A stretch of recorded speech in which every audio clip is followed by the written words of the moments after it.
నాదేం కాదు.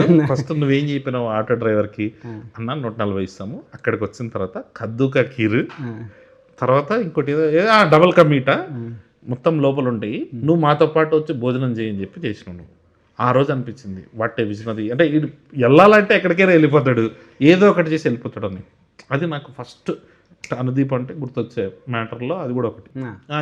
ఇంకోటి గుర్తొచ్చింది మామ. ఒక చిన్న షార్ట్ ఫిల్మ్ షూట్ చేద్దామని చెప్పి మీ ఊరికి పోయినాం సంగారెడ్డికి. అదే అప్పుడు నువ్వు చెప్పావు కదా, అరే ఇదంతా మందేరా సంగారెడ్డి, ఏదైనా చేయొచ్చు అని చెప్పి. అలా అపార్ట్మెంట్ దగ్గర తీసుకుపోతే మీ వాచ్మెన్ ఆపిండు, బాబు ఎవరు ఫస్ట్ ఏమో నువ్వు ఇచ్చిన బిల్డప్ ఇదంతా మందే అపార్ట్మెంట్ అని చెప్పి పోతుంటే వాడు వాచ్మెన్ ఆపిండు.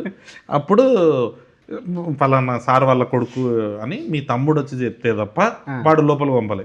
అంటే వాడు ఆ రోజే జాయిన్ అయ్యిండు, సో తప్పు అంది నాది కాదు. ఆడు ఎవరిని ఆపలేడు, మరి మనల్ని ఆపిండు. సరే ఓకే, అది అయిపోయింది. దాని తర్వాత డిన్నర్ చేద్దాం పోతే మీ ఫ్రెండ్ మనము 5 మంది డిన్నర్ చేసినాం.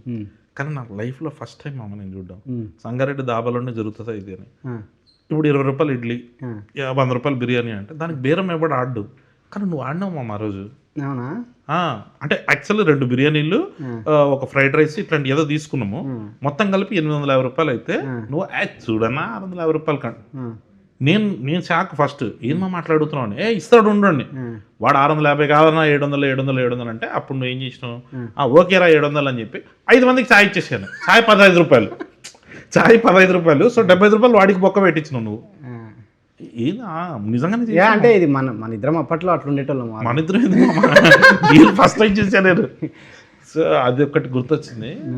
ఇంకేమున్నాయి అనుదీప్ గురించి పాపం చాలా మంది అడుగుతున్నారు మామ నీది ఏం చదివినా అని. సో వాళ్ళకి అప్పట్లో నవీన్ చెప్పాను కదా జీవితాన్ని చదివిండు అని. అవునా? కాదు, నవీన్ చెప్పింది అవును, నవీన్ చెప్పింది అంతే. నువ్వు చదవడం అయితే కాదంటావా? లేదు మమ్మ నువ్వు చదివినావు నువ్వు. లేకపోతే ఆటో వాడికి అన్నం పెట్టిస్తానని చెప్పి, లేకపోతే ఈడెవడ వాడు 50 రూపాయలు తగ్గించుకోకుండా 75 రూపాయలు ఒక్క పెట్టించుకుంటూ చూడు, అసలు మామూలు మ్యాటర్ కాదు అది.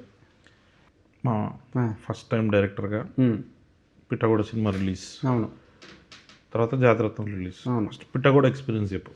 రిలీజ్ ఎక్స్పీరియన్స్ ఒకటి ఏం గుర్తుందంటే, పిట్టగోడ సినిమా ఫ్లాప్ అయినా కానీ నువ్వు థియేటర్ బయటకు వచ్చి గట్టిగా సినిమా సూపర్ హిట్ అని చెప్పి మైక్లో ఉంది.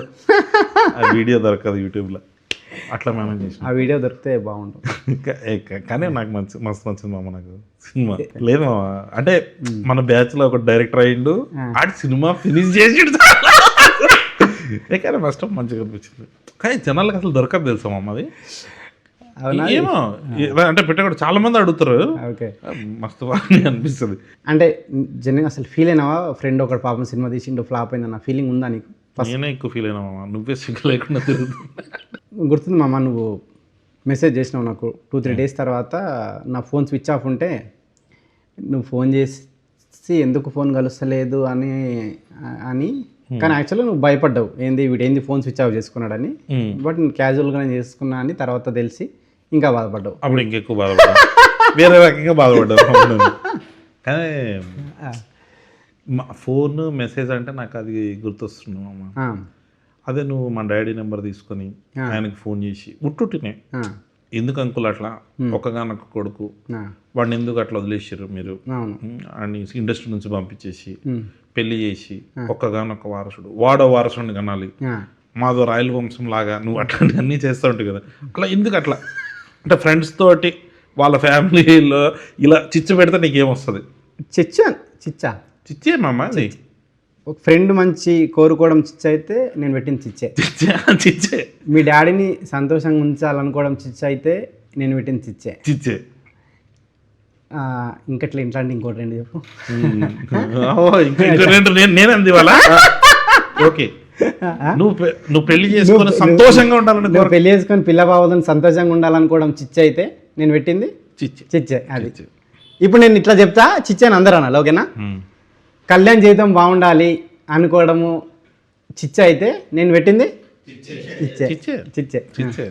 అది నేనే చిచ్చే, ఒక చిచ్చుబుడ్డి లాగా మొత్తం అంతా అట్లా అట్లా లేపిలో అందరినీ. నువ్వు చిచ్చుబుడ్డి, నేను ముద్దు పెట్టామమ్మా. నువ్వు ముద్దు పెట్టావు, ఈ రోజు నుంచి నువ్వే ముద్దు పెట్టావు. నారాయణఖేడ్ ముద్దు పెట్టా, సంగారెడ్డి ముద్దు పెట్టా, కృష్ణానగర్ ముద్దు పెట్టా, ఇప్పుడు కొత్తగా జూబ్లీ హిల్స్ ముద్దు పెట్టా. ఇప్పుడు నేను ఏదో అడుగుదాం అనుకున్నా, కళ్యాణ్ మంచి డాన్సర్ అని తెలుసు అందరికీ. ఎవరికి తెలియదు, ఎవరికి తెలియదా? ఎవరికి తెలియదు. నీకు నాకు డాన్స్ డాన్స్ అనే సినిమాలో ఇప్పటికీ నువ్వు చేసిన డ్యాన్స్ అది అది వైరల్ కాలేదు. చేద్దామని ట్రై చేద్దాం ఈసారి. ఇది వెనకాల బ్యాక్గ్రౌండ్ అంటే డాన్స్ చేస్తాడు, అదొక ఆనందం కదా. ఎగ్జాక్ట్గా ఎన్నో మినిట్కి వస్తుంది. అవసరం లేదు, వాళ్ళు చూస్తారు, ఎవడో ఒకటి చూస్తాడు. ఒక కాలేజ్ సాంగ్, డ్యాన్స్ సాంగ్, దాంట్లో నువ్వు చేసిన డ్యాన్స్ అది కనుక ఎవరన్నా తీసి కళ్యాణ్ది స్క్రీన్ షాట్ తీస్తే మనం ఏదన్నా దీన్ని ఏమన్నా ప్రమోషన్ లాగా చేద్దామండి. అంటే కళ్యాణ్ ఎక్కడున్నాడో ఆ డ్యాన్స్లో తీసి కనుక ఎవరన్నా సెండ్ చేస్తే వాళ్ళని ఏం చేద్దాం, విన్నర్గా ప్రకటించి వాళ్ళకు టికెట్ ఇస్తావా? అట్లా ఏమైనా చేద్దామండి. నిజంగా ఫిక్స్. కళ్యాణ్ ఆ సాంగ్లో ఎక్కడ డ్యాన్స్ చేసిండో నీది నాది ఒకే. సారీ, నీకు నాకు డాన్స్ డాన్స్ సినిమాలో కళ్యాణ్ డాన్స్ చేసిన నీది నాది ఒకే.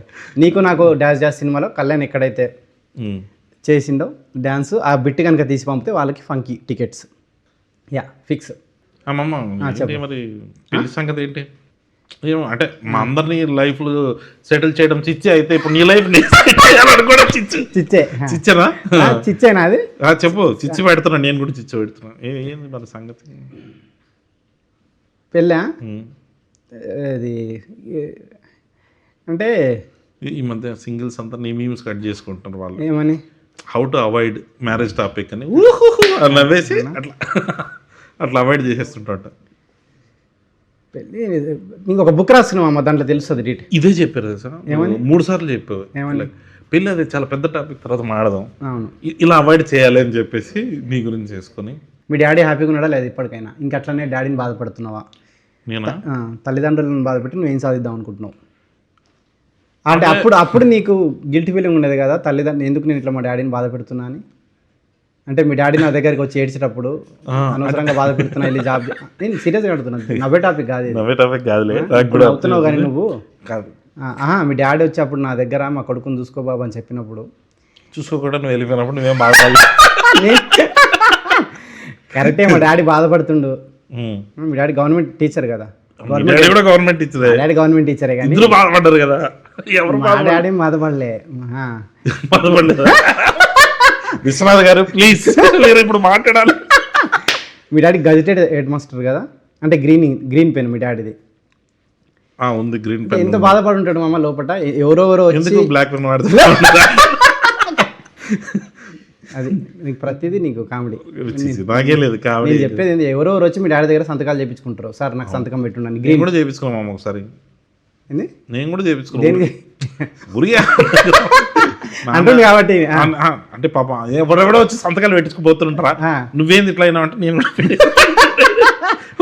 డాడీ పెట్టు నీ సాటిస్ఫాక్షన్ కోసం అని పెట్టించుకున్నా అంతే. హ్యాపీ. అంటే ఎప్పుడు కూడా కరెక్టే సినిమా వదిలేద్దాము మా డాడీ కోసం జాబ్ చేద్దాం అన్నది నీకు ఎప్పుడు రాలే? అంటే మీ డాడీ అంత బాధపడుతున్నా, మీ డాడీ నాకు వచ్చి మామ నిజంగా చెప్తున్నా, మా నాన్న బాధపడలే.